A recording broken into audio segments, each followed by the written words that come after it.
오늘 이제 8과 예수님에 대한 얘기를 하게 됩니다. 여러분, 예수님이 여러분에게는 어떤 분이십니까? 이 제일 중요한 질문인 것 같아요. 우리가 교회를 다니죠. 그런데 예수님이 누구신지 모르고 또 머리로 아는 것 말고 나에게 그 예수님이 어떤 분이신가 하는 것은 너무너무 중요한 문제입니다. 나에게 예수님은 누구신가? 그렇죠? 예수님은 누구신가? 이거 진짜 여러분 스스로에게 질문해 봐야 됩니다. 저도 교회를 어렸을 때 다녔으니까 제가 제일 이해하기 어려웠던 게 복음이 굿뉴스랍니다. 사실은요, 복음은 그냥 뭐든지 좋은 소식은 다 복음이에요. 그죠? 근데 이 성경이 말하는 복음, 거기에 예수님이 나옵니다. 사실 우리가 전도할 때도 예수 믿으세요 하지 교회 나오세요 이렇게 안 합니다. 기독교 할 때 이 기독도 예수님을 가르치는, 그죠? 그런 말이거든요. 근데 오늘 정작 우리가 예수님이 누구신지 관심도 없고 알지도 못합니다. 그렇다면 지금 우리가 무엇을 하고 있는 걸까요? 이 예수님. 여러분, 그래서 오늘 이 여러 가지 이야기가 있지만 나에게 그 예수님은 어떤 분이신가? 분명한 건 그거 같습니다. 그죠? 사실 저도 그런 생각이 들었어요. 예수님이 우리 위해서 십자가에서 죽으셨어 할 때 여러분 눈물이 나야 되잖아요. 나야 될 것 같지 않으세요? 그죠? 오늘 우리는 누군가를 다른 사람에 위해서 죽지 않습니다. 절대 조금도 양보조차 하지 않아요. 그런데 예수님은 나를 위해서 죽으셨대. 이게 실감이 나오지도 않아요. 그죠? 이런 일이 있을 거라고 생각도 못하니까 우리의 세계 속에서는 말입니다. 서로, 그죠? 더 높아지기 위하여 나의 세상을 만들기 위하여 애쓰는 중에 사는데 이 예수님은 도대체 누구시지? 너무 거리가 멀게 느껴지는 것입니다. 그렇죠? 그 예수님의 사랑, 이것은 우리가 참 이해하기 어렵습니다. 근데 언제 그게 가능해지냐? 여러분 보니까 예수님과 나는 완전히 반대입니다. 예수님이 커지면 내가 적어지고 내가 커지면 예수님이 적어지는 굉장히, 그죠?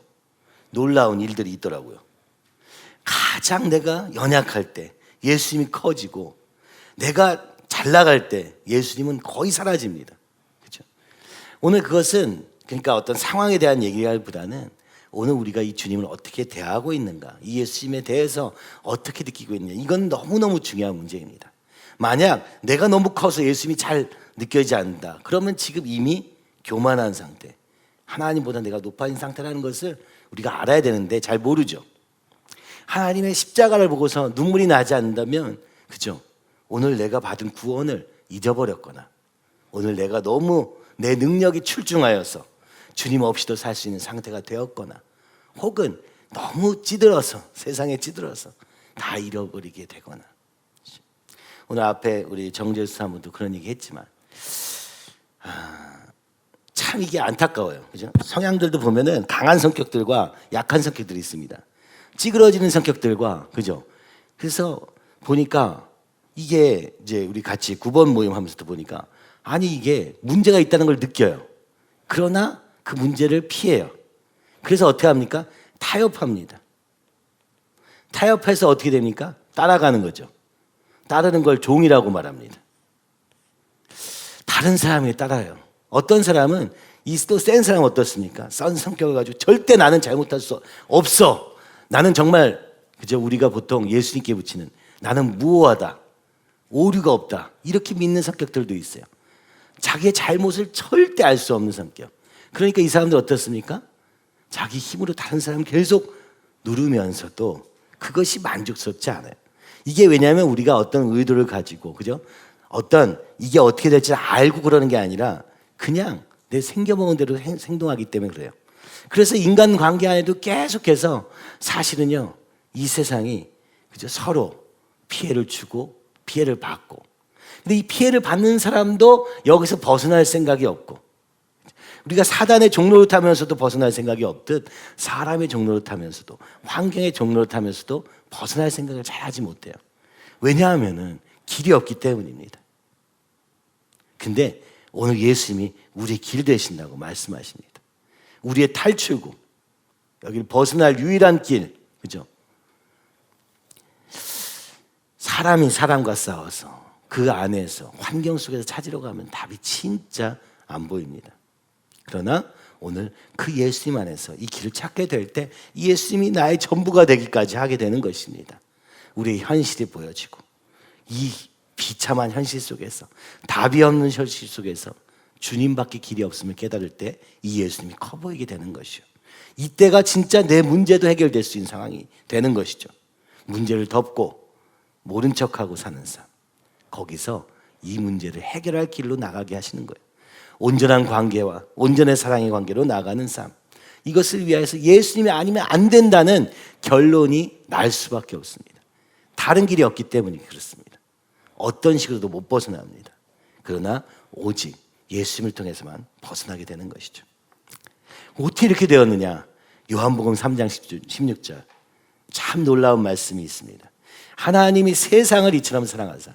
하나님이 세상을 사랑하셨어요. 이 세상은요, 우리가 본 것처럼 창세기 이미 6장에 항상 악할 뿐임을, 그 생각에 마음이 항상 악할 뿐임을 보셨어요. 그리고 심판하실 수밖에 없는 그런 세상이었어요. 근데 심판을 하시고도 또 다시 구원하시고 다시는 물로 심판하지 않으리라 하고 또 그들에게 기회를 주시고 또 실패하고 또 이렇고 이 반복을 구약 전체 내내 하고 있는데, 그죠? 하나님이 지으신 이 세상 속에 살면서도 하나님을 반역하는데 모든 힘과 노력을 쏟고 있는 이 세상을 사랑하신다는 겁니다. 이와 같이가 이제 뭡니까? 바로 독생자를 주셨어요. 아니, 사랑을 하셔도, 그죠? 내가 사랑해. 입으로만, 말로만 하는 사랑은 할 수 있어요. 근데 아들을 주시는 사랑을 하신 거예요. 정말 이거 감 잡기가 힘들어요. 왜냐면 우리의 삶에는 이런 일이 있기가 어렵거든요. 조금만 내 마음에 안 들어도, 그죠? 절대 같이 하고 싶지 않고 맨날 싸우고 이런 관계 속에 있잖아요. 그죠? 내가 조금 옳은데 저기가 조금 약점을 잡아가지고 저 사람을 막 이렇게 하는 게 우리가 상대적인데, 우리의 이 정말 구제불능인 상태에 있는 이 세상을 하나님이 사랑하셨다고요. 그래서 자신의 아들 독생자를 주셨다니. 여러분, 이 큰 사랑, 그죠? 사랑할 만하지 않은 세상을 사랑하시는 이 사랑의 크기, 정말 이것은 상상할 수 없습니다. 이것을 우리가 조금이라도 알게 되면 그 사랑에 감격할 수밖에 없고, 그 인자하심과 그 긍휼하심과 이것이 얼마나 큰지. 근데 이게 잘 안 느껴지죠. 이는 그를 믿는 자마다. 그래서 우리에게 주신 게 뭡니까? 뭘 해도 안 되니까 믿음으로 영생을 얻게 하려고 아들 독생자 예수를 주셨다. 왜? 세상을 사랑하셨어. 오늘 우리를 사랑하셨어. 우리가 사랑받을 만한 자격이 있어서가 아니라 사랑할 조그만한 가치도 없는데 하나님이 사랑하셨다. 여러분, 이게 은혜입니다. 이게 예수님에 대한 우리의 올바른 자세와 태도입니다. 역사는요, 히스토리, 그의 이야기입니다. 비포 크라이스트와 아노 도미노, 주님 이후의 세계로 나아 있는 것이죠. 이것이 역사의 기준이기도 한 것을 볼 수 있습니다. 요즘엔 이것도 또 바꾸려고 한답니다. 왜냐하면 예수님을 기준으로 돼 있어서 뭐 다른 이름을 바꾼다고 한다는데 뭐 그렇습니다. 어찌됐든 그러나 오늘 우리가 2000년 동안 온 역사 속에서 이 BC와 AD, 예수님을 기준으로 역사를 나눈 것은 계속되어 왔습니다. 그리고 오늘 성경은, 그리고 오늘 우리의 역사는 그의 구원 이야기를 들려주고 계십니다. 하나님이 어떻게, 그죠? 부흥 이야기도 마찬가지죠. 어떻게 소망 없는 세대 가운데 절망 속으로 빠져들어가는 인간들에게 이 신앙을 통해서 그것을 넉넉히 이길 힘을 주시고, 그렇죠? 여러분 어제 들으셨나요? 많은 분이 안 들으신 것 같기도 한데 박영규 교수님의 그 1907년 평양 대부흥 얘기, 저는 그 얘기 들으면서 너무너무 사실은요 현실을 보게 됐어요. 그 교수님 그런 얘기 하잖아요. 전쟁과 부흥이라는 소설을 쓰고 싶다. 오늘 우리 1907년은 우리나라가 일제 합병되던 해입니다. 그래서 역사가들은 이 현실을 도피하기 위해서 믿음으로 튀었다, 이렇게 설명한다는 거예요. 그죠? 이게 일반 역사자들이 생각하는 거예요. 현실 도피의 방법으로 신앙을 구해서 평양 대부흥이 일어난 거다. 이렇게 얘기하는 신학자들도 있다고 얘기하는 것이죠. 근데 그게 아니라 하나님은 이 일제 이후에 30년간의 그 압제의 상황을 앞두고 믿음을 주셔서, 부흥을 주셔서 견디게 하셨다. 오늘 우리 교회를 향해서도 그죠? 작년에 하나님께서 말씀하실 때 요셉의 이야기와 같이 7년의 풍년과 7년의 흉년이 올 것이다. 사실 이건 너무 당연한 거예요. 잘 보면 아시겠지만 7년의 풍년, 은혜가 있으면 그 다음에 이 은혜로 살아야 되는 시기도 있는 것입니다. 이게 역사입니다. 그렇죠? 오늘 하나님께서 우리에게 이 일제시대를 견뎌낼, 그 믿음으로 견뎌낼, 그리고 이렇게 중요한 지정학적 위치에 둔 이 지역을 하나님의 나라로 세우기 위하여 1907년에 전에도 없고 후에도 없는, 아무도 본 적 없는 세계적인 부흥을 이 땅에 허락하셨다 하는 얘기를 할 때 여러분 어떻습니까? 주님은 목적이 있으시다. 이 세상 속에서 주님을 바라볼 수 있도록 우리를 인도하고 계시는구나. 그죠? 전쟁을 통해서 가난해지고 그리고 다시 일제합병이 기다리고 있는. 그러니까 이게 무슨 얘기입니까? 이 땅에는요 소망이 없어요. 소망이 없는 시대, 아니 세상, 그죠? 선한 것이 있을 수 없어요.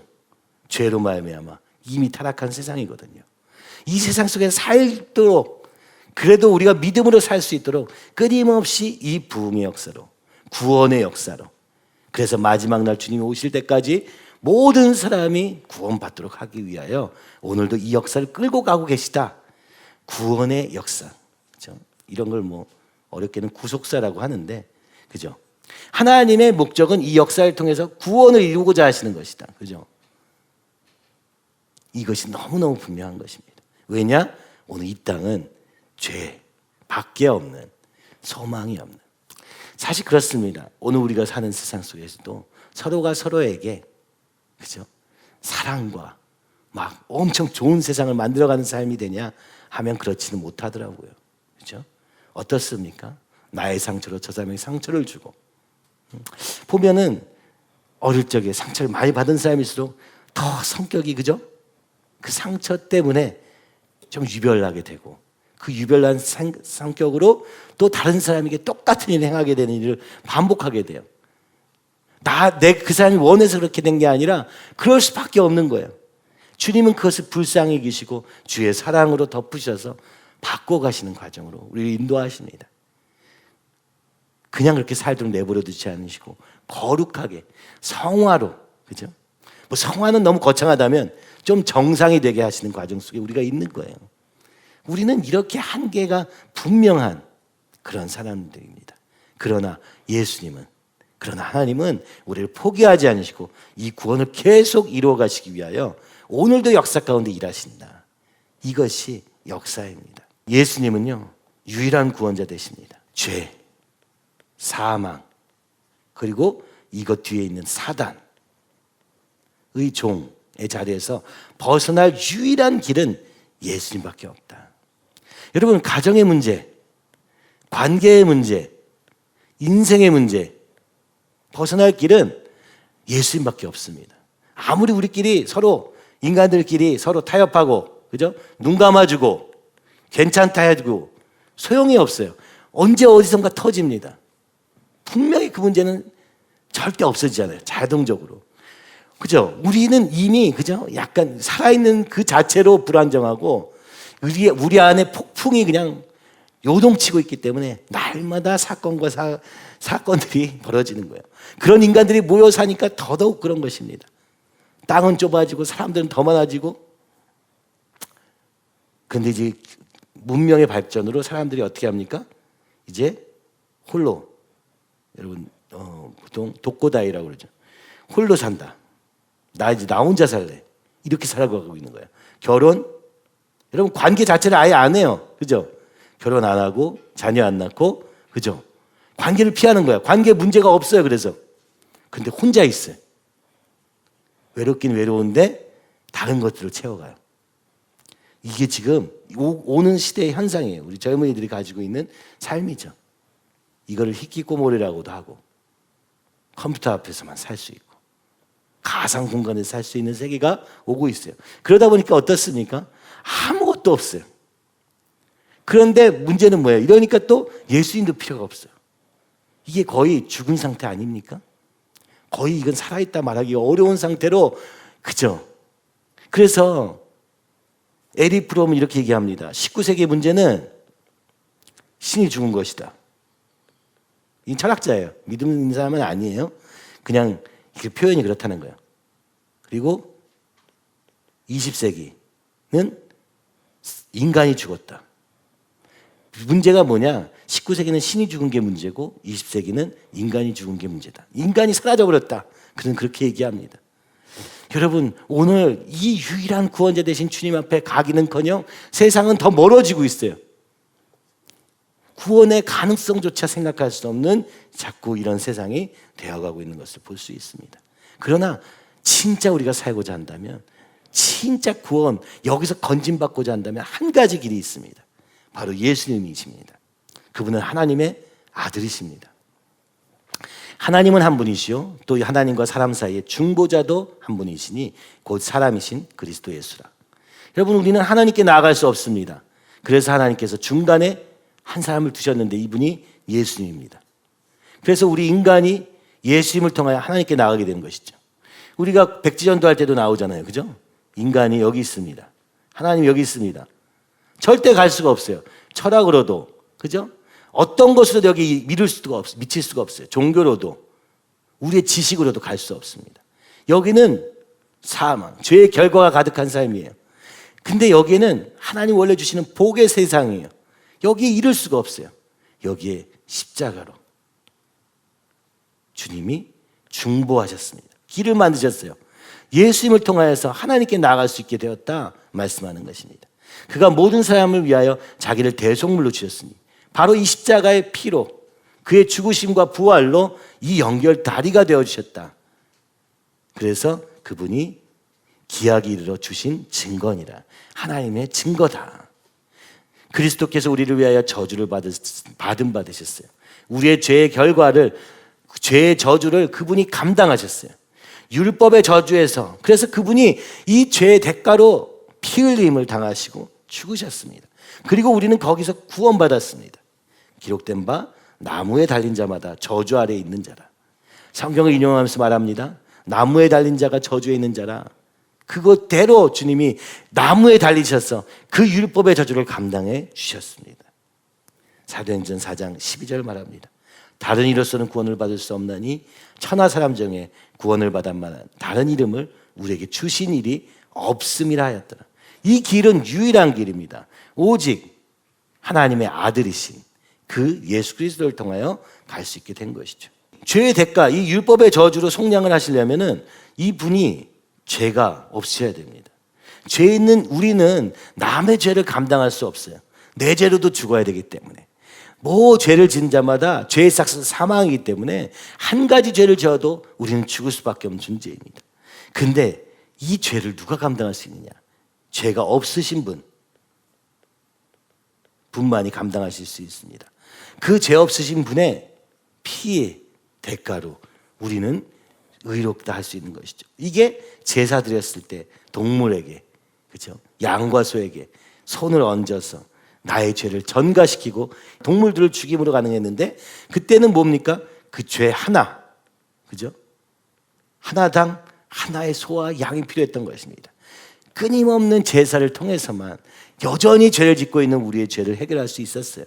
그러나 죄 없으신 분이 오셔서 이 죄를 감당하심으로 한 번에 이 영원한 제사를 드려주신 분이 예수입니다. 그분은 하나님의 아들이셨다라는 것이죠. 염소와 송아지의 피로 하지 아니하고, 그렇죠? 이게 제사 때 드렸던 거잖아요. 오직 자기의 피로 영원한 속죄를 이루셨습니다. 단번에 성소에 들어가셨느니라. 여러분, 그래서 이 성소에 들어가려면 이 제단을 지나가야 되는데, 단번에 영원한 속죄로 예수 그리스도를 통하여서 우리는, 그렇죠, 하나님께로 나아갈 수 있는 길이 열리게 된 것입니다. 예수님의 피로 말미암아 말입니다. 왜냐? 피 흘림이 없은즉 사함이 없기 때문입니다. 이 죄의 대가를 치르지 않고는 절대 자유를 얻을 수 없기 때문에 이 대속의 죽음을, 그렇죠? 대속의 죽음, 우리를 대신해서 죽으신 것입니다. 이것은 무엇을 한 것입니까? 율법을 완전하게 하려는 것이다. 율법은 곧 하나님과의 관계를 위해서, 그죠? 관계의 회복을 위한 법이었습니다. 어떻게 하면 하나님이 기뻐하시는 하나님의 백성의 삶을 살 것인가? 하나님의 백성, 하나님 나라의 법을 지키는 자. 근데 이것을 우리가 지킬 수 없는 거예요. 그래서 맨날 염소와 송아지의 피로 잘못했습니다. 용서해 주세요. 이 생명을 받아주시고 나를 용서해 주셨어. 이 죄 저질 때 나를 온전케 해주세요. 근데 예수님께서 오신 것은 무엇입니까? 이 율법 자체를 없애러 오신 것이 아니라 이 율법을 완성하러 오셨다고 말씀하시는 것입니다. 그 율법의 저주와 심판을 짊어지시고 하나님의 의를 이루신 것이죠. 그래서 율법을 완전히 이루어서 오늘 우리가 어떻게 이게 가능합니까?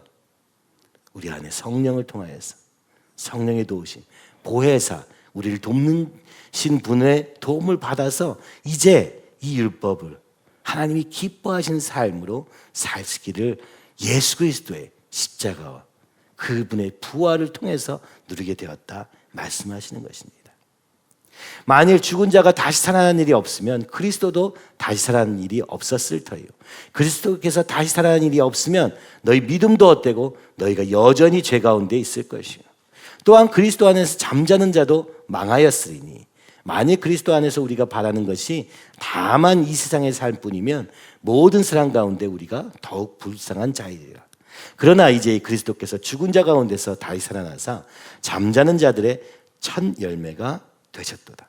예수님의 부활을 믿는 우리의 삶에 대해서 그 부활이 우리에게 어떤 의미인가? 무슨 얘기입니까? 부활이 있다. 예수님이 부활하신 것은 우리도 부활할 수 있다는 것을 보여주신 것이다. 예수님이 만약 부활하시지 않았더라면 오늘 우리는 죄에서 벗어날 수 없었다. 또한 잠자는 자, 이미 그죠? 이미 죽은 자들, 이미 무덤에 묻힌 자들, 이걸 잠자는 자라고 평하는 거예요. 왜냐하면 잠에서 깰 때가 있다는 거죠. 부활이 있기 때문에. 만약 이 부활이 없다면, 그죠? 이 예수님이 우리를 위해서 죽으셨을 뿐만 아니라 부활하시지 않았더라면 우리는 죄에서 벗어날 길이 없었을 것이다. 그죠? 죄와 사망의 권세를 이기시고 그러므로 말미암아 오늘 우리도 이 죄에서 구원받게 된 길이 되었기 때문이죠. 그러니까 이 잠자는 자도 부활할 것입니다. 그러니까 그들은 이 세상의 삶이 끝이 아니라는 것입니다. 여러분, 예수님을 믿는다는 것, 예수님을 믿으면서 이 세상의 삶에 전부 집착하면서 사는 삶은 여러분 불쌍한 삶입니다. 또 거꾸로 이 세상만 있다고 믿으면서 예수님을 믿는 자는 가장 불쌍한 자라고 지금 고린도전서는 얘기하는 것이죠.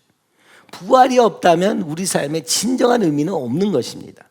왜냐하면 부활과 함께 우리는 영광의 몸으로 변화되어서 온전한 거룩을 이루고 온전한 하나님의 백성이 되고 새하늘과 새 땅에 들어가서 그 나라에 들어갈 것을 바라보며 사는 삶이기 때문에 이 땅의 삶은 그렇기 때문이죠. 그러나 이제 그리스도께서 죽은 자 가운데서 다시 살아나사 잠자는 자들의 첫 열매가 되셨도다.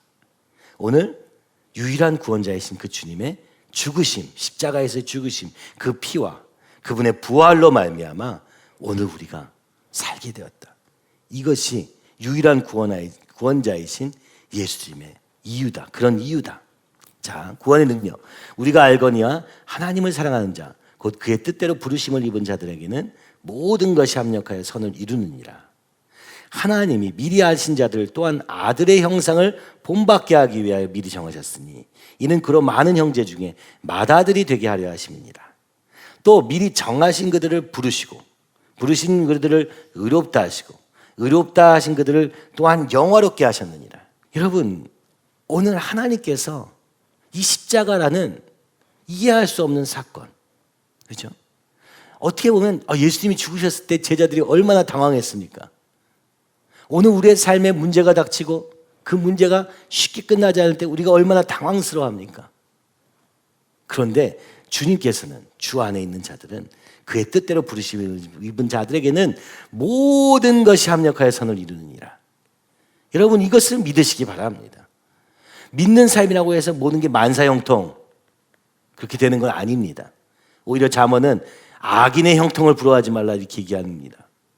이 땅의 삶에는 오히려 악인이 형통할 수 있어요. 그러나 모든 것을 합력하여 선을 이루신 그분은, 그죠? 하나님께서 미리 아시고, 그래서 정하시고, 그들을 부르셔서 아들의 형상, 곧 예수의 형상, 곧 하나님의 형상 회복하게 하시고, 부르시고, 의롭다 하시고, 예수님의 피로 덮어주셔서 다시 하나님의 형상을 회복할 기회를 주시고 의롭다 하시며, 또 이 하나님의 형상을 완성해가는 것이 구원이다. 그렇죠? 구원을 의롭다 하심으로 시작하여서 영원롭게 하시는 것으로 끝나는 이 놀라운 과정으로 예수님을 부르셨다라고 하는 것입니다. 이것은 언제 가능하게 되느냐? 영접할 때 그 이름을 믿는 자들에게 하나님의 자녀, 곧 맏아들이신 예수 그리스도를 닮은 하나님의 자녀가 되게 하시는 권세를 주셨다. 이렇게 말씀하고 계시는 것이죠.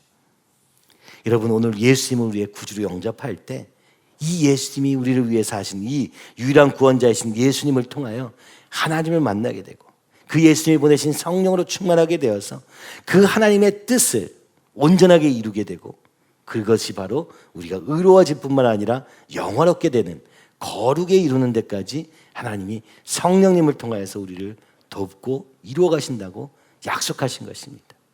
그래서 이 예수님이 우리에게 너무너무 중요한 것입니다. 이 예수님이 아니었더라면 우리에게 구원의 길이 없기 때문에, 그렇죠? 다른 데에는 구원이 없습니다. 하나님께 나갈 유일한 구원자 되시는 예수님. 그 예수님은요, 사실 성경에 계속해서 보여주고 계십니다. 창세기 3장 15절, 내가 너로 여자와 원수가 되게 하고 내 후손도 여자의 후손과 원수가 되게 하리니, 여자의 후손은 내 머리, 이 뱀에게 하신 말씀이죠. 하나님이 이 전 장면이 무엇입니까? 아담이 하와에게, 하와가 뱀에게 내가 이래서 선악과를 먹었어요 라고 전가하고 있을 때였죠. 죄를 전가하고 그렇게 변명하고 탓하고 있을 그때에 하나님이, 그죠? 각자에게 벌을 내리시는 장면 중에 뱀에게 하신 말씀입니다. 내가 너로 여자와 원수가 되게 하고 네 후손도 여자의 후손과 원수가 되게 하리니, 네 여자의 후손이 내 머리를 상하게 할 것이요 너는 그의 발꿈치를 상하게 할 것이라. 하나님께서 이 범죄한, 하나님을 떠나기로 결정한 그들에게 기회를 주신 것입니다. 바로 여자의 후손을 통해서 이 뱀의 세력을 멸할 것이다 하는 것이죠. 이 여자의 후손인 예수 그리스도를 통하여서 오늘 우리에게 온전한 구원을 이루실 것임을 말씀하고 계시는 것이죠. 이 여자 하와, 이 하와는 선악과를 따먹은 주범입니다. 그죠? 뱀의 꼬임에 넘어간 그 당사자예요. 근데 하나님은 이 하와를 모든 산자의 어머니로 삼으셨다고 성경은 말씀합니다. 그럼에도 불구하고 하나님은 이 인간을 포기하지 않으시고 모든 산자의 어머니 삼으시고, 비록 우리가 죄로부터 완전히 자유롭게 아직 되지 않았지만 언젠가 여자의 후손을 통해서 일을 하시리라 약속하신 그 약속이 바로 예수 그리스도를 향한 말씀이었던 것입니다. 하나님의 사랑은 놀랍습니다. 여호와 하나님이 아담과 그의 아내를 위하여 가죽옷을 지어 입히십니다. 여러분, 하나님께 선악과를 먹고 하나님이 말씀을 불순종하고 나니까 뭐가 옵니까? 수치와 수치심이 놀라옵니다. 그래서 이 수치심, 눈이 밝아진 결과도 수치심이었죠. 그죠? 선악과를 먹고 나서도 그래서 눈이 밝아져서 본 게 옷을 벗은 것. 그래서 오늘 가리게 된 것이죠. 그럴 때 그들은 무엇을 했습니까? 나뭇잎을 가져다가 가렸습니다. 근데 하나님이 그들을 위해서 가죽옷을 입히신 거예요. 나뭇잎은 조금 있으면 다 이 수치를 가릴 수 없게 돼요. 근데 하나님은 그때 가죽옷, 곧 동물을 잡아서 그 죽음의 대가로 얻게 된 그 가죽옷을 입히신 것입니다. 오래가는 옷, 생명의 대가, 그렇죠? 피로 덮으신 것입니다. 나는 알파와 오메가요, 처음과 마지막이요, 시작과 마침이라. 자기 두루마기, 자기 옷을 빠는 자들은 복이 있으니 이는 그들이 생명나무에 나가며 문들을 통하여 성에 들어갈 권세를 받으려 함이로다. 여러분, 하나님께서는 처음과 시작과 마침이 되시고 알파와 오메가 처음과 마지막 되시는 분이에요. 근데 오늘 처음부터 우리는 이 하나님을 거역하여서 수치로 자기를 옷을 입지 않으면 안 되는 존재가 되었습니다. 주님이 말씀합니다. 너희 옷을 빨아라. 그렇죠? 옷을 빠는 자들에게는 복이 있다. 바로 예수 그리스도로 옷 입으라. 그렇죠?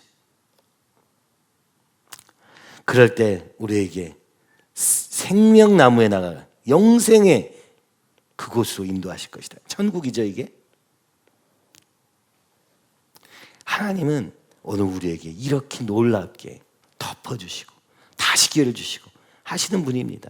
우리를 구원하시기 위하여 하나님이 세상을 이처럼 사랑하사, 이것이 계속 성경 안에 있는 것이죠. 그리고 바로 그것의 결정체, 인간을 사랑한 가장 놀라운 그 사랑이신 예수님이 사실은 창세기부터 범죄한 그 순간부터 준비되었다. 여러분, 우리 같으면 어떻게 했습니까? 한참 저 냉정기를 가지고, 그죠? 신경전을 벌이다가 마지못해 용서할 수 있지만 그 범죄한 그 순간에 우리를 또 너무 사랑하셔서 구원하시려고 하신 그 하나님의 사랑이 보이십니까? 속죄소, 또 백성을 위한 속죄제 염소를 잡아 그 피를 가지고 휘장 안에 들어가서 그 수송아지 피로 행함같이 그 피로 행하여 속죄소 위와 속죄소 앞에 뿌릴지니, 속죄소를 궤 위에 얹고 내가 내게 줄 증거판을 궤 속에 넣어라. 거기서 내가 너와 만나고 속죄소 위 곧 증거궤 위에 있는 두 그룹 사이에서 내가 이스라엘 자손을 위하여 내게 명령할 모든 일을 내게 이르리라. 여러분, 지금 사실은 산업과 먹은 이후로 에덴으로 들어가는 길이 막혀버렸습니다. 천사를 두시고 아예 막아버렸어요. 여긴 영생이에요. 하나님이 계신 그곳을 나갈 수 없게 만드셨어요. 근데 하나님이 이스라엘 백성을 위해서 성막을 지으라 하시고 하나님이 오셨어요. 이 땅에. 그렇죠? 어떻게 하라고 하셨습니까? 증거궤에다가 하나님의 말씀을 넣고 그 위에 있는 속죄소에서 내가 이스라엘 자손을 위하여 내게 명령한 모든 일을 여기서 말씀으로 우리에게 말씀하실 것이라고 약속하시는 거예요. 우리와 만나기 위해서 찾아오신 곳이 바로 성막입니다. 근데 이 성막에 들어갈 때 어떻게 됩니까? 피를 뿌리고 들어가야 돼요. 피를 가지고 휘장 안에 들어가서 속죄소 위와 속죄소 앞에 뿌려야 돼요. 이 피, 바로 예수님의 피입니다. 피 뿌림을 받은 자들이 곧 예수님의 피로 말미암아 담대하게 하나님 앞 보좌로 나아갈 수 있게 될 것을 이 성막을 통해서 얘기하신 거예요. 사실 성막 자체가 은혜 아니에요. 우리가 절대 못 가게 막혀진 죄인이기 때문에 절대로 가서는 안 되는 그곳을, 그죠? 막아버리셨는데 이 정도면은 그냥 포기하실 수 있으려면 오히려 하나님이 우리를 찾아오신 겁니다. 이 땅의 말입니다. 성막의 모습으로 찾아오신 것이죠. 하나님의 말씀을 불순종하다가 불뱀, 그죠? 물려서 불순종의 결과로 또 죄의 대가를 치르고 있습니다. 근데 여호와께서 모세에게 이르시되 불뱀을 만들어 장대 위에 매달아라. 물린 자마다 그것을 보면 살리라. 여러분, 오늘도 그죠? 이런 이유로 인해서 이제 의료, 그죠? 그런 쪽에는 이런 모습들이 굉장히 많이 나오잖아요. 불뱀을 장대에다가 걸어놓은 모습, 바로 이것이 치유의 역사인 것입니다. 모세가 놋뱀을 만들어 장대 위에 다니 뱀에 물린 자가 놋뱀을 쳐다본 즉 모두 살더라. 여러분, 뱀에 물렸어요. 뱀에 물리면 어떻게 됩니까? 어떻게 되는지 아세요 혹시? 병원에 가겠죠. 우린 일단 응급실. 그렇게 해야 되는데 하나님이 모세에게 말합니다. 야, 뱀에 물린 자들에게 장대 위에다가 놋뱀을 갖다가, 그죠? 만들어 달고 그걸 보면 낫는다는 거예요. 이게 뭐예요? 십자가에 계신 예수님을 보면 낫는다는 거예요. 이 예수님으로 인하여서 약이 아니라, 우리의 진짜 필요한 것은 약이 아니라 예수님이다. 하나님이다. 이것을 하나님을 직접 볼 수 없기 때문에 예수님을 통해서 하나님을 바라봐라. 예수님을 바라봐라. 그러면 너희가 나을 것이다. 한 사건이 실제로 있었던 것입니다. 그렇죠? 장대에 매달린 그 뱀. 성경에서 이사야 7장 14절. 여러분, 이게 연합군이 공격해 옵니다. 그죠? 그래서 이 아하스 왕은 끊임없이 이 아수르 군대를 의지하죠.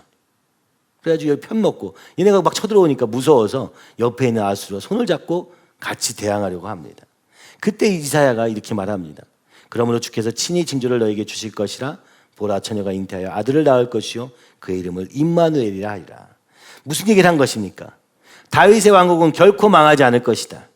하나님의 나라는 결코 망하지 않을 것이다. 하나님께서 징조를 주실 것이다. 영원한 하나님의 나라의 징조. 바로 처녀가 잉태하여 아들을 낳을 것이요 그의 이름을 임마누엘, 영원히 우리와 함께 하실 것이다. 하시는 분이 오는 것이 우리의 징조가 될 것이다. 그죠? 하나님의 나라는 멸망하지 않습니다. 연합군의 세력에 멸망하지 않습니다. 이스라엘은 멸망할 수 있으나 그러나 하나님의 통치는 결단코, 교회는 그죠? 결단코 사라지지 않습니다. 왜냐? 오늘 주님께서 영원히 우리와 함께 하시기 때문입니다.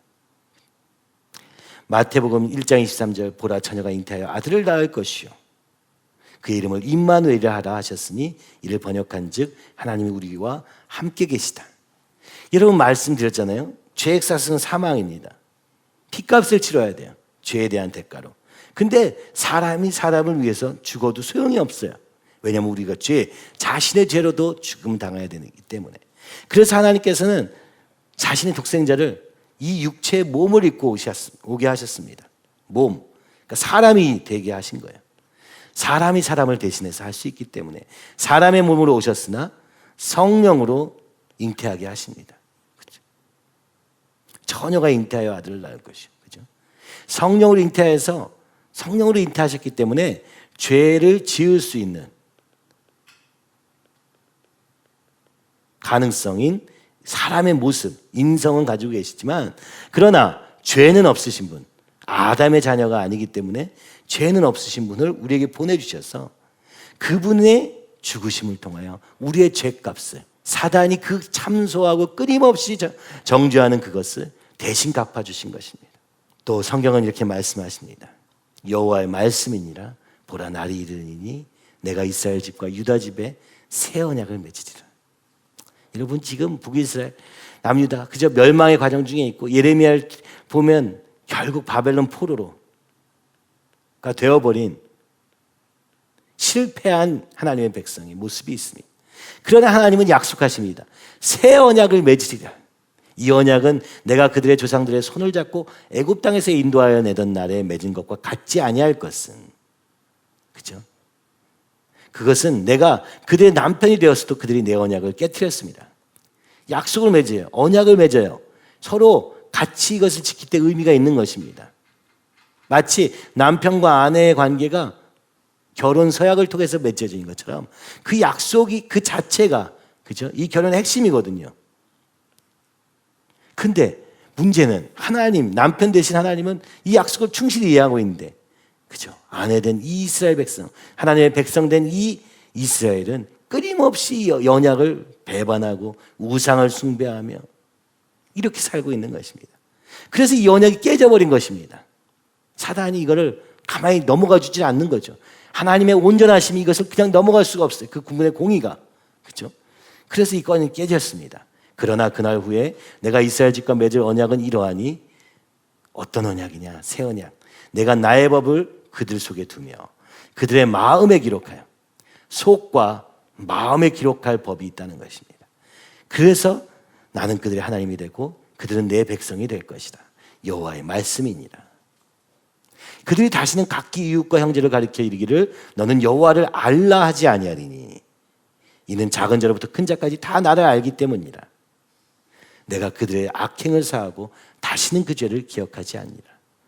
죄로 인하여서, 그죠? 이 언약을 어긴 대가로 포로가 되었습니다. 그러나 하나님은 또 그들을 다시 살리실 언약을 맺고 계시는데, 이 새 언약, 새 마음을 주실 것이다. 하나님의 법을 성령으로 우리 가운데 인치실 것이다. 그죠? 법을 새기실 것이다. 그래야 해서 성령의 인도하심만 받으면 오늘 이 주님의 뜻대로 살 수밖에 없도록 우리 안에 거하시며 우리를 성전 삼으시고 이 안에 거하실 그 주님에 대한 이 새 언약의 약속, 이것은 바로 예수 그리스도를 통하여서 이루어진 것입니다. 예수님께서 오늘도 우리에게 성령을 보내시고 아버지로부터 그렇죠. 또 새 영을 너희 속에 두고 새 마음을 너에게 주되 너희 육신에서 굳은 마음을 제거하며 부드러운 마음을 줄 것이며 또 내 영을 너희 속에 두어 너희로 내 율례를 행하게 하리니 너희가 내 규례를 지켜 행할지니라. 여러분 오늘 우리가 굳은 마음 주님 우리의 마음 육신에서 굳은 마음을 제하여 주옵시고 부드러운 마음 성령의 마음 정직한 마음 영을 주시옵소서. 그렇죠? 이것이 우리가 기도해야 될 제목입니다. 지금 이 모습 이대로는 안 돼요. 주님으로 완전히 거듭나게 해주세요. 새롭게 해주세요. 하지 않으면 안 되는 것입니다. 이것이 바로 성령의 역사예요. 또 성령 충만한 삶을 구하는 이유인 것입니다. 오늘 나의 옛사람과 새사람이 같이 살고 있는 이 삶 속에서 이길 수 있는 유일한 길은 내 어떤 노력이나 그것이 아니라 말씀과 성령으로 말미암은 역사밖에 없기 때문입니다. 이로 말미암아 그는 새 언약의 중보자 예수님께서 그 새 언약의 중보자가 되셨다는 것입니다. 이는 첫 언약 때에 범한 죄에서 속량하려고 주구사 부르심을 입은 자로 하여금 영원한 기업의 약속을 얻게 하려 하심이라. 이 범한 죄에서 속량을 받아야 그 새 언약이 있죠. 그 이전의 죄를 위해서 예수님의 죽으심으로 말미암아 속량하셨다. 그래서 오늘 우리를 부르시고 우리에게 영원한 기업의 약속을 허락하셨다. 그렇죠? 영원한 기업, 하나님 나라의 하나님 백성으로 자녀로 이렇게 삼으시기에 하시기 위하여 중보자가 되셨다. 그렇죠? 이 새 언약에는 예수님 없이는 이 새 언약이 불가능했던 것입니다. 그래서 이 예레미야와 에스겔의 사건이 예수님을 통하여 그리고 성령의 강림을 통하여 우리의 삶에 오순절날 온전하게 이루어진 것입니다. 그 예수님은 그러나 하나님의 독생자셨습니다. 이 하나님의 유일한 아들이신 예수님을 우리에게 보내주셨다는 거예요. 이 하나님의 사랑은요 관념이 아닙니다. 이론도 아니고 말도 아니라 희생이요 헌신이요 모두 드리는 것이었습니다. 오늘 하나님의 사랑은 생각으로 이루어지는 게 아니고 우리의 삶으로 이루어지는 것입니다. 사랑은 결국은 희생이요 결국은 헌신인 것을 오늘 성경은 아주 분명하게 예수님을 통하여 그리고 하나님의 모습을 통하여 보여주고 있는 것이죠. 옛날에 대학생 때 제가 어떻게 사랑이 도대체 뭔가 이런 질문을 할 때가 있었습니다. 그래서 그때 에리 프롬이라는 철학자의 책을 읽었는데 이 책을 왜 읽었냐면 이 책의 이름이 사랑의 기술이에요. 우리 집에 있었습니다. 목사님이 보시던 책에 사랑의 기술이 있더라고요. 그래서 이게 너무 제목이 그렇잖아요. 딱 와닿았잖아요. 기술이 있구나. 이 기술을 얻으면 되겠네. 그죠? 그래서 이 책을 읽었는데 이게 사실 영어로는 Art of Loving이거든요. 사랑의 예술을 얘기한 건데 저는 기술을 찾아 그 책을 읽었는데 이 책이 되게 재밌었어요. 왜냐하면 우리는 사랑하면 어떤 걸 생각합니까? 짜릿? 요즘 우리 애들 말로는 썸을 타는 거 이런 거예요. 그러니까 아주 감각적이고 감정적인 걸 얘기하는 거예요. 근데 이 책을 읽으면서 알게 된 건 뭐냐? 그 거품이 많이 빠졌습니다. 거품을 쫙 빼는 책이에요. 그죠? 사랑은 결국 헌신이다. 사랑은 그 자체로, 그죠? 자기를 온전히 채우고 남을 바라볼 수 있는 것. 이건 이제 성경이 아니니까 그냥 철학적인 얘기였습니다. 그래도 여기서 도움을 좀 받았어요. 그분은 이렇게 말합니다. 미숙한 사랑은 이렇게 말합니다.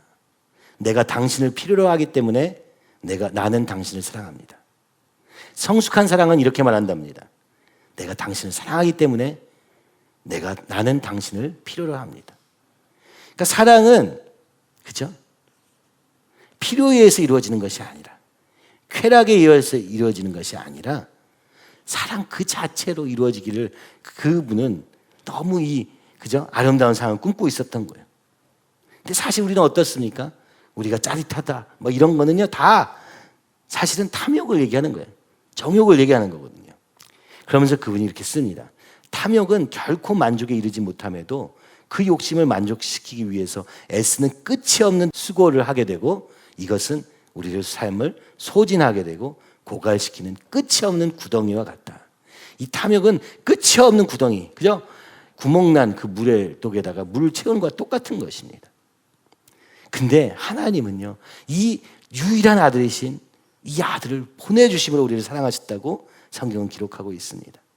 그분은 처녀가 잉태한 아들로, 성령으로 잉태한 아들로 태어나셨습니다. 예수 그리스도의 나심은 이러하니라 그의 어머니 마리아가 요셉과 약혼하고 동거하기 전에 성령으로 잉태된 것이 나타났더니, 이분은요 성령으로 잉태하신 분입니다. 사람의 몸을 입고 오셔서 우리 죄인들을 대신하여서 십자가에서 죽으시고 부활하신, 죽기까지 복종하시고 부활하신 하나님의 독생자이신 것입니다. 곧 이분이 하나님이신 것입니다. 하나님으로부터 나오신 하나님의 아들, 하나님이신 것이죠. 성경은 이렇게 말합니다. 하나님은 한 분이시요 또 하나님과 사람 사이의 중보자도 한 분이시니 곧 사람이신 그리스도 예수라. 중보자는 한 분이시다. 다른 이로서는 구원을 받을 수 없나니 친히 사람 중에 구원을 받을 만한 다른 이름을 우리에게 주신 일이 없습니다. 오늘 세상은 말합니다. 구원을 마치 산을 올라가는 것이다. 구원. 일로 가나 절로 가나 올라가기만 하면 된다. 이렇게 생각하는 종교다원주의가 판을 치는 세상 속에 살고 있습니다. 그러나 성경은 아주 분명히 말합니다. 이 그림이 아니라, 산을 오는 등산의 개념이 아니라 완전히 떨어져 버린 인간과 하나님 사이를 예수 그리스도로 잇고 계신다는 사실을 우리는 기억해야 되고, 그렇게 말씀하신 그 말씀 앞에, 그죠? 이 성육신 하신 예수 그리스도를 통하여 말씀이 육신이 되어 이 땅에 거하심에 그 하나님의 영광을 우리가 보게 되었다. 그 하나님을 보게 되었다 라고 말씀하시지 않습니까?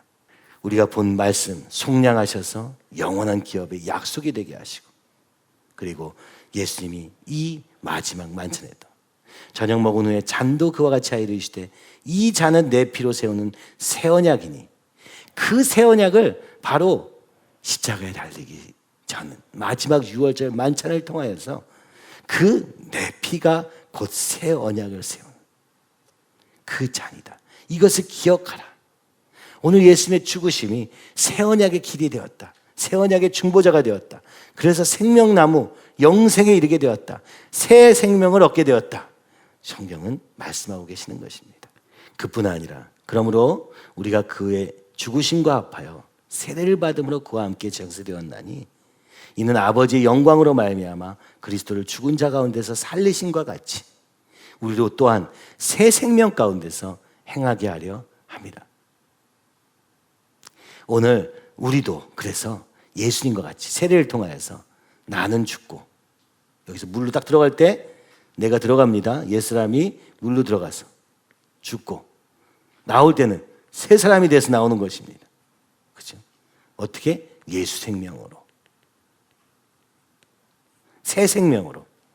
그래서 죽은 자 가운데서 살리심과 같이 우리도 그 새 생명으로 살게 하시기 위하여 이 세례를 통하여서, 그렇죠? 이것이 바로 예수님의 죽으심과 부활의 놀라운 능력이요, 바로 여기에 동참하는 이것이 세례요, 이렇게 말씀하십니다. 그런즉 누구든지 그리스도 안에 있으면 예수님 통해서 예수님 안에 들어갈 때 새로운 피조물이 된다 말씀하시고, 이전 것, 옛사람, 그죠? 쓴 죽고 새 사람. 여러분, 이게 굉장히, 그죠? 오늘 옛사람과 새사람, 겉사람과 속사람 같이 이렇게 공존하며 살고 있기 때문에 끊임없이 예수 그리스도를 바라보지 않으면 다시 돌아갈 수 있습니다. 그죠? 모습으로는 구원은 온전히 받을지라도 여전히, 그러면서 우리가 교회 안에 모여서 이 옛사람들로 부딪히기 시작하면요, 교회 생활만큼 힘든 것도 없습니다. 그죠? 이 죄를 허용하고 싸우지 않고, 오늘 아침에, 그죠? 여러분 새벽 기도 본문을 보십시오. 끝까지 싸우지 않아서 차지하지 못해요. 철병거가 두려워서 도망가다가 이 가나안 땅을 온전히 정복하지 못함으로 말미암아 나중에는 우리가 허용해 주는데 나중에는 어떻게 됩니까? 이스라엘 백성이 그들 중에서 껴 살고 있는 거예요. 여러분, 이런 일이 있을 수는 없는 것입니다. 하나님께서 아들 독생자 예수를 보내셔서 우리 가운데 이루신 이 구원, 이 새롭게 하신 이 새 것을 포기할 수 없는 것입니다. 그렇죠? 오늘 이 죄와의 싸움을 멈출 수 없는 것입니다. 이 옛 사람을 놔둘 수 없는 것입니다. 사실 제가 이번에 이렇게 이 새 생명을 하면서 여러 가지 생각이 들지만 정말 하나님이 저한테 원하신 거 한 가지는 다시 일어서라 하는 생각이 들어요. 다시 일어서라 하는 생각이 계속 제 안에 들어요. 특히 전하면서도 주님이 계속 그렇게 말씀하시는 것 같이 느껴지고, 어떻게? 교회로 다시 이 말씀 앞에서 하나님만 바라보고 일어서라. 오늘 우리의 환경은요, 사단이 옥죄어 오는 것 같아요. 볼 때마다 정말 하나님과 상관없는 일들로 살고 있는 우리를 보게 돼요. 심지어 여기서 봉사하고 막 그래도 또 마찬가지인 거예요. 여전히 옛사람이 우리 안에서 기승을 부려요. 근데 이거 방치하니까 어떻게 되나 보게 하시고, 그래서 일어서라, 다시 싸워라. 그렇죠? 우리가 가나안 땅에 들어가 젖과 꿀이 흐르는 땅이 뭡니까? 하나님의 통치가 이루어지는 땅 아닙니까? 여기는요, 옛사람이 없는 삶일 때 우리에게 천국이 되는 거예요. 근데 이거를 계속 변명하고 피하고 숨고 해가지고는 절대 안 돼요. 오늘 이 옛사람은 죽고, 그죠? 오직 새 생명으로 사는 삶, 여러분 이것을 소원하시기 바랍니다. 이제는 그렇게 살아야 됩니다. 그죠? 그렇지 않으면 어떻습니까? 구원을 받았다 하나 구원이 우리와 삶이 상관이 없어서 예수님이 계속 멀어지는 것입니다. 여전히 죄 가운데 살고, 여전히 사람의 종노릇, 환경의 종노릇, 돈의 종노릇 하면서 사는 삶이면서 나 구원받았어 하니까 기쁘지가 않은 거예요. 이것이 우리의 삶에 오지 않는 거예요. 그러나 주님이 원하셨던 것은, 예수님이 여기 이 십자가에 죽으시고 부활하신 이 걸음을 걸은 것은 우리로 이 새 생명을 얻게 하기 위한, 새 것이 되게 하시기 위한 것이라는 것을 우리가 믿는다면요, 여전히 그죠? 안에 있는 이 옛사람을 죽이는 거예요. 여기 보세요. 너희가 육신대로 살면 반드시 죽을 것이로되 영이로서 몸의 행실을 죽이면 살리니 무릇 하나님의 영으로 인도함을 받는 사람은 곧 하나님의 아들이라. 여러분, 육신을 따라 사는 삶이 아닙니다. 이제 영을 따라 사는 삶이 되어야 된다고 얘기하는 거예요. 성령의 인도하심을 따라서 온전한 영화롭게까지 인도하실 그 주님의 인도하심을 따라가는 삶. 이건 저절로 되는 게 아니라 예수님을 우리의 주인으로 영접하고 그 주님만 바라보면서 살 때, 무릇 하나님의 영으로 인도함을 받는 사람은 곧 하나님의 아들이라. 성령의 인도함을 받는 사람, 그렇죠? 그럼 어떻게 성령 받아요? 하나님의 아들이신 예수 그리스도를 통하여서 성령을 받지 않습니까? 그래서 이 예수님이 걸어가신 걸음을 보며 이 예수님을 따라가기로 하는 제자가 되며, 이럴 때 놀라운 일이 벌어지기 시작하는 거예요. 이것은 굉장히 실제적인 얘기라고요. 막연하게 나 교회 다니니까 이제 예수님 따르는 거야, 이 정도 말고요, 진짜 오늘 살아계신 이 하나님 앞에서 그 예수님과 동행하며 부활 생명을 누리는 삶으로 가기를 주님이 바라시는 것입니다. 어제도 이제 예배 끝나고, 요즘 다 마찬가지예요. 요즘 상황 속에서 보니까, 사실은요, 작년부터 우리 회개에 대한 얘기를 하면서 너무 충격적인 거예요. 그죠? 오늘 우리의 모습이 얼마나 타락하고 얼마나 하나님과 상관없는지를 보니까 너무 충격을 많이 받았어요. 너무 충격적이에요. 주님, 여기서 살고 싶지 않아요. 주님, 빨리 오세요. 저는 그런 기도가 절로 나오더라고요. 아니면 빨리 불러주세요. 여기서 살고 싶지 않아요. 그게 너무 컸어요. 근데 올해 이 수양을 지나면서는 저는 이런 생각이 듭니다. 주님, 비록 이 땅은 소망이 없으나 그러나 이곳에서 주님을 바라보겠습니다.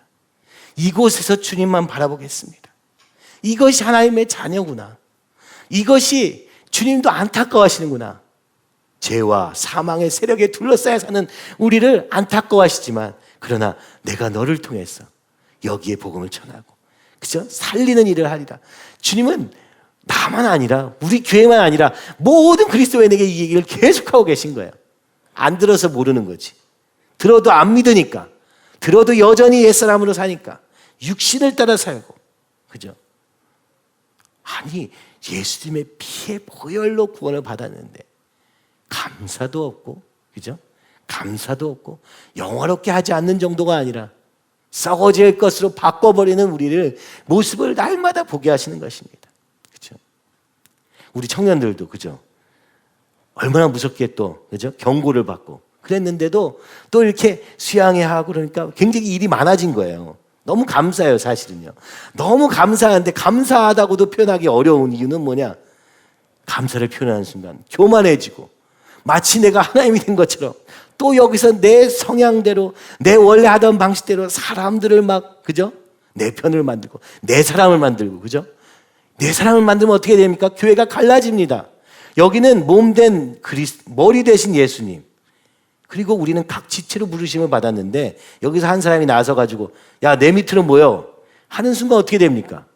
하나님의 질서가 아닌 이 사람 속에서 이루어지는 뭐 어떤 것으로든 말입니다. 그죠? 뭐 힘으로 하든 아니면 뭐 어떻게 잘 이렇게 하든 간에 말입니다. 이렇게 하면 이 몸된 교회가 무너집니다. 그렇죠?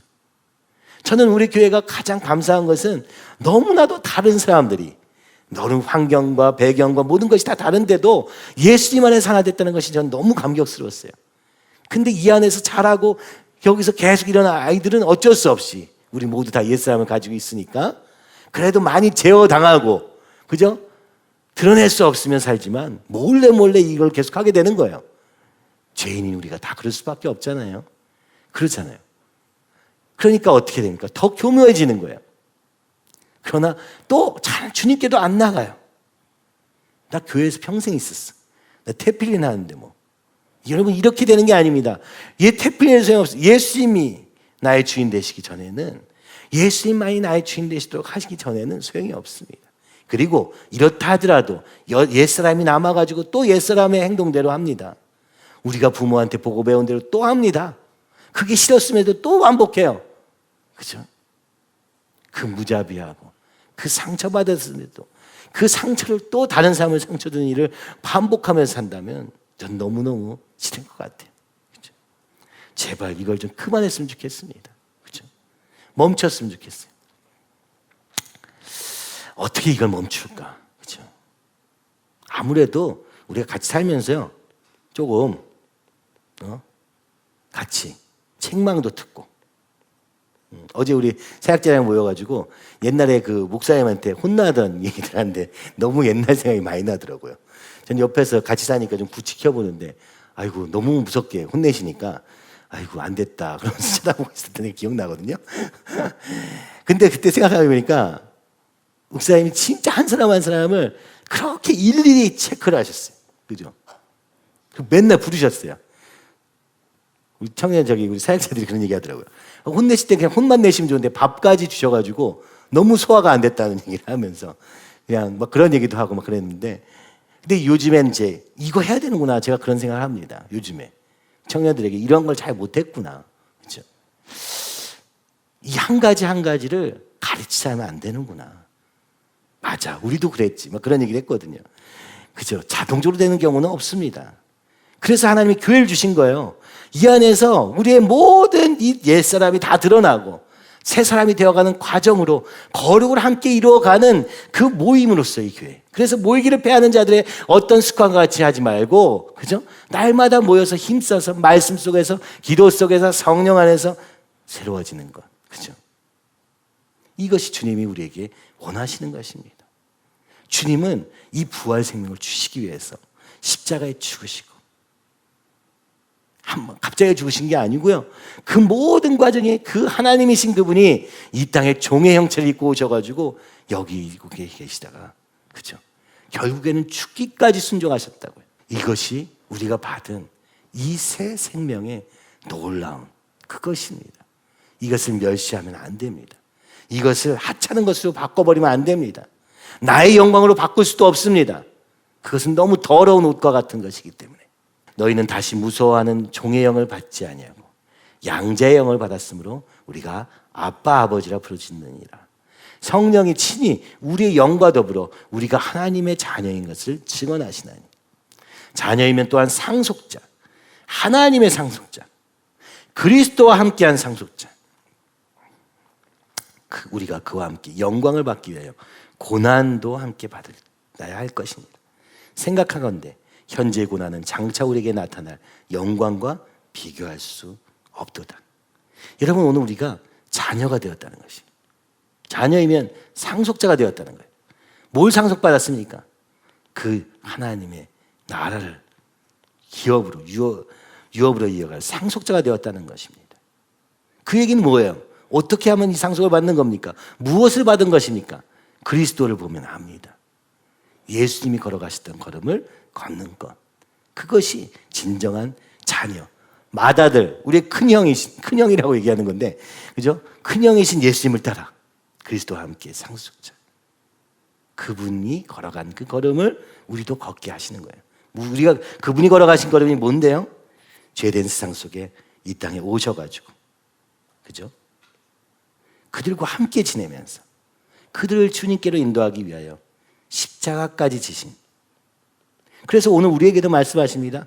네가 이제 구원받았느냐? 하나님의 백성이 되었느냐? 그렇다면 너도, 그죠? 나를 따르라. 십자가를 지고 자기를 부인하고 십자가를 지고. 근데 이 십자가는 예수님이 진 십자가까지는 아니에요. 이 십자가는 가벼워요. 이 십자가는 그렇게 큰 게 아니에요. 그러나 다른 사람을 위하여 사는 삶. 그러나 나를 위한 삶이 아니라 주님을 위한 삶. 이렇게 바뀌는 삶을 살라고 얘기하시는 것이죠. 그때 그 예수님이 지금 하늘 보좌에 앉으신 것 같은 영광을 우리도 누리게 된다. 이렇게 말씀하시는 것입니다. 여러분, 오늘 이 새 생명을 통하여서 하나님이 오늘 우리에게 물어보고 계시는 것은 내가 너를 피로 사서 내가 너를 자녀로 삼아서 여기 교회를 붙이셨다 하는 것을 알라 하시는 것입니다. 그렇다면 이제 그 자녀와 같이 살라. 그 새 생명을 얻은 자와 같이 살라. 그리고 예수님을 따르면서 살아라. 그 예수님과 같이 살아라. 그죠? 그래야 너희가 하나님의 나라를 상속받는 영광의 자리까지 이르기 원하노라 하시는 말씀을 우리에게 계속 얘기하고 계시는 거예요. 우리는요, 관심이 없어요. 세상에, 나의, 그 뭐게 됐든 예수님 아닌 그것에 계속 눈이 가 있는 거예요. 주님이 이걸 바꾸라고 하시는 것입니다. 이걸 돌이키는 게 회개 아닙니까? 그렇죠? 성령의 충만을 통하여서 이 예수님이 전부가 되는 삶, 이 예수님만 보이는 삶, 그 예수님을 사랑하는 삶, 그 예수님의 사랑을 깨닫고 그 사랑에 응답하는 삶, 그 삶을 살기를 바라시는 것입니다. 여러분, 오늘 우리에게 이 예수님이 실제가 되기 원합니다. 주님을 만나고 주님이 나의 사랑이 되시고 그 주님이 나를 위해서 어떤 일을 치르셨는지 주님이 보여주신 대로 깨닫고, 그걸 어떻게 깨닫습니까? 내가 어떤 죄된 자리에 어떤 정말 이 세상을, 그죠? 이 세상을 보면 아는데 나를 보면 잘 모르지만 세상을 봐도 알아요. 자, 진짜 소망 없는 세상 속에서 세상에 길이 되시고 진리가 되시고 생명이 되시기에 오신 이 주님이 나의 삶에도 길이 되시고 진리가 되시고 생명이 되시고 믿음으로 바라보며 그 주님을 향해서 달려나가고 그 주님만이 주인 되시도록 내어드리는 그런 저와 여러분의 삶이 되기를 간절히 기도하고, 그래서 이 예수님만이 오늘 우리의 전부가 되시는 그런 삶이 되기를 간절히 소원합니다.